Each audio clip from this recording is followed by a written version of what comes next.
വയനാട് മാനന്തവാടിയിൽ വനവാസി യുവാവിന് നേരെ അതിക്രമം. പയ്യമ്പള്ളിയിലാണ് വനവാസി യുവാവിനെ വാഹനത്തിൽ 1/2 കിലോമീറ്ററോളം ദൂരം വലിച്ചിഴച്ചത്. വിനോദസഞ്ചാരികളുടെ വാക്കുതർക്കം പരിഹരിക്കാൻ ശ്രമിക്കുമ്പോഴായിരുന്നു ഈ അതിക്രമം. സംഭവത്തിൽ പോലീസ് വധശ്രമത്തിന് കേസെടുത്തു. പരിക്കേറ്റ യുവാവ് ആശുപത്രിയിൽ ചികിത്സയിൽ തുടരുകയാണ്. അർജുൻ PS വിവരങ്ങളുമായി ചേരുന്നു. അർജുൻ, ഈ സംഭവം ഉണ്ടാകുന്നത് എപ്പോൾ, എങ്ങനെ? ഒരു സംഭവം ഉണ്ടായത്. ഇതിനെ തന്നെയും ഈ ഒരു സംഭവത്തിൽ പോലീസ് വധശ്രമത്തിന് കേസെടുത്തിട്ടുണ്ട്. ഈ KL 57H8733 എന്ന വാഹനമാണ് ഇത്തരത്തിലൊരു സംഭവത്തിന് ഇടയായത് എന്നുള്ളതാണ് നമുക്ക് മനസ്സിലാക്കാൻ സാധിക്കുന്നത്. അത് കുറ്റപ്പുറം സ്വദേശി മുഹമ്മദ് റിയാസ് എന്ന് പറയുന്ന ആളാണ് ഇതിന്റെ ഉടമസ്ഥൻ. അത് ഈ കാറിൽ 4 പേരുണ്ടായിരുന്നു. പക്ഷേ ഈ 4 പേരെ കുറിച്ചുള്ള ഒരു വിവരം പോലീസിന് ഇതുവരെ ലഭിച്ചിട്ടില്ല. ഈ കാറിനെ സംബന്ധിച്ചും ഈ നമ്പർ കേന്ദ്രീകരിച്ച് നടത്തിയ അന്വേഷണത്തിലാണ് ഇത്തരത്തിൽ കുറ്റിപ്പുറം സ്വദേശികളാണ് ഇത്തരത്തിലുള്ള ഒരു കാർ എന്ന് മനസ്സിലായത്. സെലേറിയോ കാറാണ്. ഈ സംഭവം കഴിഞ്ഞ ദിവസമാണ് നടക്കുന്നത്. പയ്യമ്പള്ളിയിലെ ഒരു സ്വകാര്യ വിനോദസഞ്ചാര കേന്ദ്രത്തിലെത്തിയ ഒരു കൂട്ടം ഈ കാറിൽ ഉണ്ടായിരുന്ന ആളുകൾ വലിയ രീതിയിൽ പ്രശ്നങ്ങൾ ഉണ്ടാക്കുകയായിരുന്നു. അത് നാട്ടുകാർ നമ്മളോട് പറയുകയും ചെയ്തു.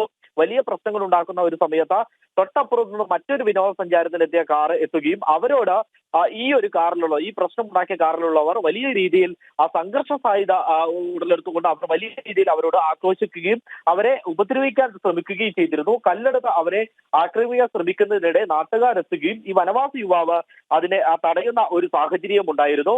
തുടർന്നാണ് ഈ വനവാസി യുവാവിനെയും കാറിലേക്ക് പിടിച്ചു കയറ്റി, മാത്രമല്ല കാറിന്റെ കയ്യിൽ പിടിച്ചുകൊണ്ട് കാറിൽ വലിച്ചഴയ്ക്കുന്ന ഒരു സാഹചര്യം ഉണ്ടായത്. ഏകദേശം 1/2 കിലോമീറ്ററോളം ഈ വനവാസി യുവാവിനെ ഇത്തരത്തിൽ വലിച്ചിഴച്ചു എന്നുള്ളതാണ് നാട്ടുകാരടക്കം നമ്മളോട് പറയുന്നത്. അത്തരത്തിൽ നമ്മൾ പോലീസിനെയും ബന്ധപ്പെട്ടിരുന്നു. പോലീസാണ് ഇത്തരത്തിൽ ഈ വധശ്രമത്തിന് കേസെടുത്തു എന്നുള്ളത് അല്പസമയം മുമ്പ് നമ്മളോട് മാനന്തവാടി CI പറയുന്ന ഒരു സാഹചര്യം ഉണ്ടായിരുന്നു. ഇത്തരത്തിൽ ഇനി കണ്ടുപിടിക്കേണ്ടത് ഈ വാഹനങ്ങളിൽ ആരൊക്കെ ഉണ്ടായിരുന്നു എന്നുള്ളതാണ്.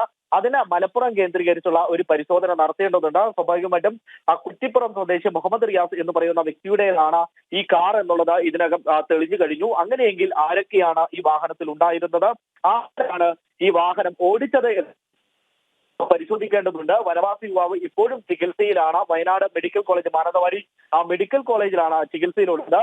യുവാവിന്റെ അരയ്ക്കും അതുപോലെ തന്നെ കാലിനുമടക്കം വലിയ രീതിയിലുള്ള ഒരു പരിക്ക് ഏറ്റിട്ടുണ്ട് എന്നുള്ളതാണ് നമുക്ക് മനസ്സിലാക്കാൻ സാധിക്കുന്നത്. മാത്രമല്ല മേലെ ആസകലം വലിയ രീതിയിൽ പോറലേറ്റിയിട്ടുണ്ട്. അത്തരത്തിൽ വലിയ രീതിയിലുള്ള ഒരു പരിക്ക് പറ്റിയിട്ടുണ്ട് എന്നുള്ളതാണ് നമുക്ക് മനസ്സിലാക്കാൻ കഴിയുന്നത്. ഇത്തരത്തിൽ കഴിഞ്ഞ ദിവസം നടന്നത് വലിയ നമുക്കൊരിക്കലും ചിന്തിക്കാൻ കഴിയാത്തത്ര വലിയ ഒരു സംഭവം തന്നെയാണ്.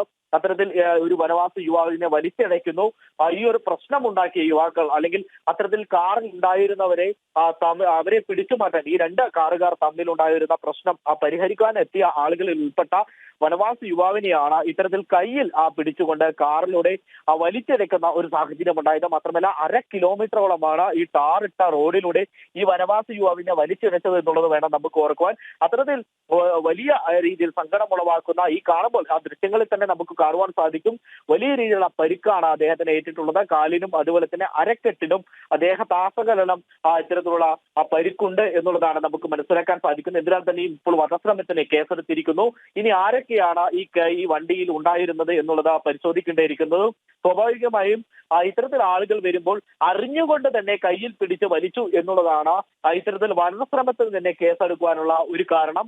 ഇത്തരത്തിലുള്ള ഈ ഒരു കാര്യങ്ങൾക്ക് തുടർന്ന് വരുന്ന ഈ സംഭവങ്ങൾ ഇപ്പോഴും തുടർന്ന് വരുന്ന സാഹചര്യമാണ് ഉണ്ടാകുന്നത്.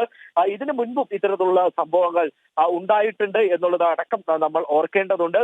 മാത്രമല്ല ഈ ഒരു സാഹചര്യത്തിൽ ഇങ്ങനെ നടക്കുമ്പോൾ ഏത് തരത്തിലാണ് ഇനി പോലീസ് പ്രതികരിക്കുക എന്നുള്ളത് കൂടി നമുക്ക് കാത്തിരിക്കേണ്ടതുണ്ട്.